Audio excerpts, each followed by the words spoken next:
নমস্কার,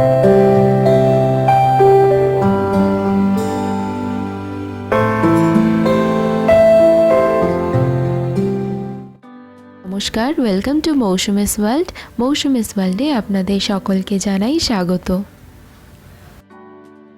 আজকে আমাদের রেসিপিটি হলো পরোটা, ফুলকপির পরোটা। আসুন রেসিপিটি দেখে নেওয়া যাক। আসুন প্রথমে দেখে নিই এই ফুলকপির পরোটা বানানোর জন্য আজকে আমাদের কি কি উপকরণ লাগছে। এখানে 1 কাপ ফুলকপি ছোট করে কেটে সিদ্ধ করে নেওয়া হয়েছে। এরপর নেওয়া হয়েছে জিরের গুঁড়ো, চাট মশলা, পরিমাণ মতো লবণ, লঙ্কা গুঁড়ো এবং হলুদ গুঁড়ো। এছাড়া একটা কাঁচা লঙ্কা ভালো করে সিদ্ধ করে নেওয়া হয়েছে। আর নেওয়া হয়েছে 2 চামচের মতন পেঁয়াজ বাটা। এছাড়া এখানে নেওয়া হয়েছে ময়দা 4 কাপের মতন। এর মধ্যে দেওয়া হয়েছে 3 চামচের মতন সাদা তেল, পরিমাণ মতো লবণ। এটা দিয়ে ভালো করে মিশিয়ে নিতে হবে। তারপর এর মধ্যে অল্প অল্প করে জল দিয়ে এটাকে খুব ভালো করে মেখে নিতে হবে। একটা সফট ডো তৈরি করে নিতে হবে।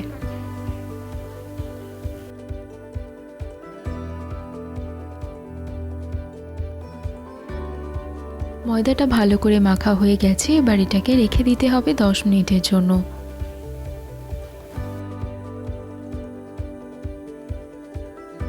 এরপর সিদ্ধ করে রাখা ফুলকপিগুলোকে এরকম একটা ম্যাশার দিয়ে ভালো করে স্ম্যাশ করে নিতে হবে।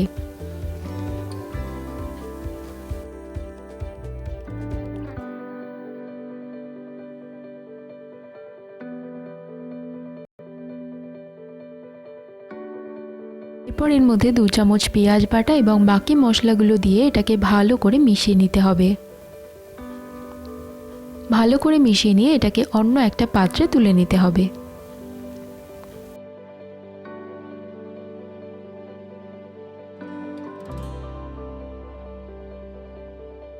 দশ মিনিট পরে এটাকে আবারও একটু ভালো করে মেখে নিতে হবে। পর ওই ডোটা থেকে একই মাপের বলের সাইজের লেচি করে নিতে হবে। একটা লেচিকে ভালো করে গোল করে নিতে হবে। এরপর একটা লেচি নিয়ে সামান্য একটু ময়দার গুঁড়ো ছিটিয়ে নিয়ে এটাকে খুব পাতলা করে অনেক বড় করে বেলে নিতে হবে।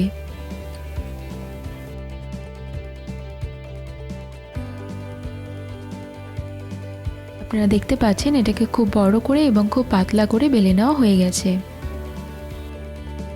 প্রথমে এটাকে এইভাবে ভাঁজ করে নিয়ে ভাঁজটাকে খুলে দিয়ে যে কোনো একটা কর্নারে পুর নিয়ে নিতে হবে 1 থেকে 1.5 চামচ। এরপর এই পুরটাকে সমানভাবে চারিদিকে ছড়িয়ে দিয়ে তারপর এটাকে আবারও ঠিক একই রকমভাবে ভাঁজ করে নিতে হবে। এরপর এই কর্নারগুলোতে সামান্য একটু জল দিয়ে এর মুখটা বন্ধ করে দিতে হবে। এখানে মুখটা বন্ধ করার জন্য প্লেন জল ব্যবহার করা হয়েছে। আপনি চাইলে সামান্য ময়দা এবং জলের একটি মিশ্রণ তৈরি করে সেটাও দিয়ে দিতে পারেন। ঠিক একই রকম করে আবারও একটা লেচি নিয়ে এটাকে এইভাবে বেলে নেওয়া হয়েছে। একই রকম করে অন্য একটা পরোটাও তৈরি করে নেওয়া হয়েছে।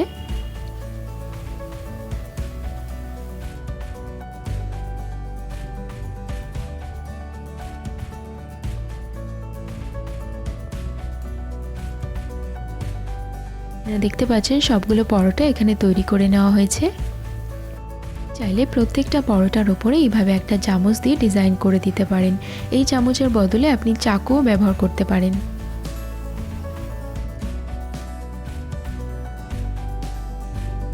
করে নেওয়া হয়েছে প্রত্যেকটা। এবার এগুলোকে ভেজে নিতে হবে। এখানে একটা প্যান নিয়ে এর উপরে একটা পরোটা এভাবে দিয়ে দেওয়া হয়েছে। এরপর এরকম একটা ব্রাশ দিয়ে এর উপরে তেল মাখিয়ে নিয়ে এটাকে উল্টে দিতে হবে। খুব ভালো করে দুপাশে লাল করে এটাকে ভেজে নিতে হবে। মানে প্যানের সাইজটা একটু বড়, ওই জন্য একসঙ্গে 2-3টে করে পরোটা ভেজে নেওয়া হয়েছে। প্রত্যেকটা পরোটা কিন্তু ভালো করে লাল করে ভেজে নিতে হবে, নয়তো কিন্তু এটা কাঁচা থেকে যাবে। আপনারা চাইলে এই পরোটাগুলো ঘি বা বাটারের সাহায্যেও ভেজে নিতে পারেন।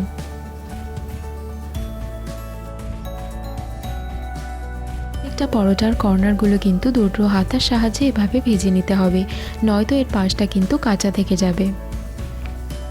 একই রকম করে প্রত্যেকটা পরোটা এখানে ভেজে নেওয়া হয়েছে।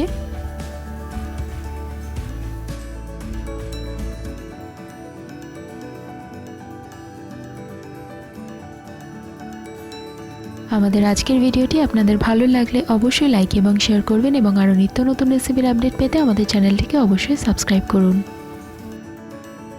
আরও ফিরে আসবো অন্য কোনো নতুন রেসিপির সঙ্গে। ততক্ষণ পর্যন্ত ভালো থাকবেন, সুস্থ থাকবেন।